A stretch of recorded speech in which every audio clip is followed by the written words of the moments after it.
అస్సలాము అలైకుం వరహ్మతుల్లాహి వబరకాతుహ్. అనంత కరుణామయుడు అపార కృపాశీలుడు అయిన అల్లాహ్ పేరుతో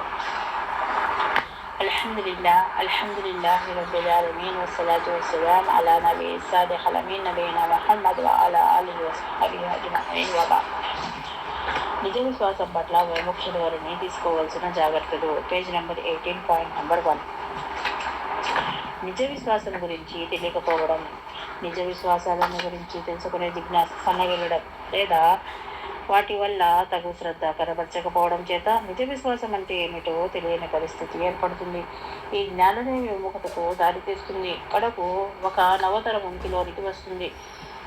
దానికి నిజ విశ్వాసం అంటే ఏమిటో, అది ఏ విషయాల నుండి వారిస్తుందో బొత్తిగా తెలిసి ఉండదు. తత్ఫలితంగా అది ధర్మాన్ని అధర్మంగా, అధర్మాన్ని ధర్మంగా భావిస్తుంది.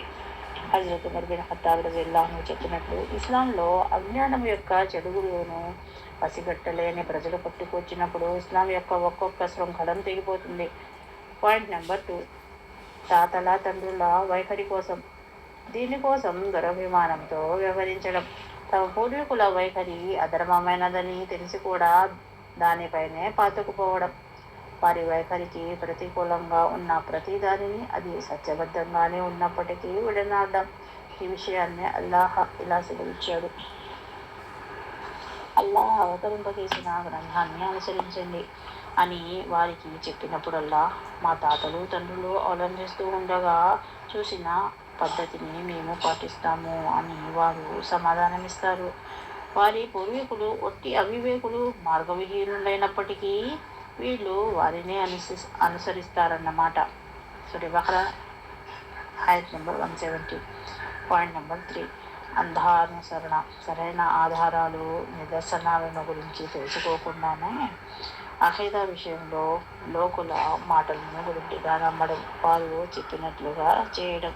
ఉదాహరణకు, ఖురాన్ హదీసులకు వ్యతిరేకంగా వ్యవహరించిన జహ్మియా, ముతజిలా, అషాఅరా, సూఫీ తదితర వర్గాల వారు.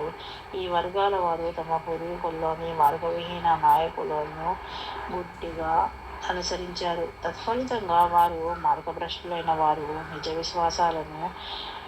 విశ్వాసాలకు బహుదూరం వెళ్ళిపోయారు. Point number 4. ఔలియాల, మహనీయుల ప్రేమలో అతిశయిల్లడము, వారిని వారి స్థాయి నుండి మరింత పైకి ఎత్తడము. అదెలాగంటే, అల్లాహ్ మాత్రమే చేయగల పనులను ఈ సత్పురుషులు కూడా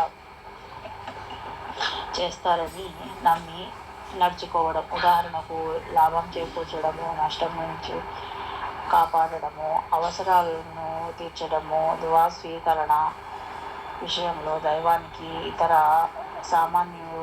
సామాన్యులకు మధ్య వారధిని ఏర్పరచడము. క్రమక్రమంగా ఈ వాస్తాశృతి పెంచుతుంది. నిజ దైవాన్ని వదిలి దైవేతరులను పూజించేదాకా పోతుంది. మొక్కుబడులు తీర్చుకోవడం, గర్వాన్ని ఇవ్వడము, వారి సమాధుల సాధించము పొందేందుకు ప్రయత్నించడము, చివరికి వారినే ప్రార్థించడము. ఇలా సాగుతుంది వ్యవహారం. పూర్వము నూహు జాతి ప్రజలు కూడా తమ పూర్వీకుల ఎడల సరిగ్గా ఇలాగే వ్యవహరించారు. ఆఖరికి వారు ఇలా అన్నారు: ఎట్టి పరిస్థితుల్లోనూ మీ పూజ్య దైవాలను వదిలిపెట్టకండి. వద్దును, సువాలను కానీ యవూహనసులను కానీ వదలకండి. సూరెను వాక్యం నెంబర్ 23.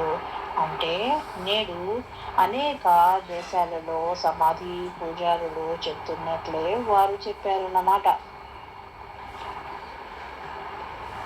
అస్సలాము అలైకుం వరహ్మతుల్లాహి వబరకాతుహ్.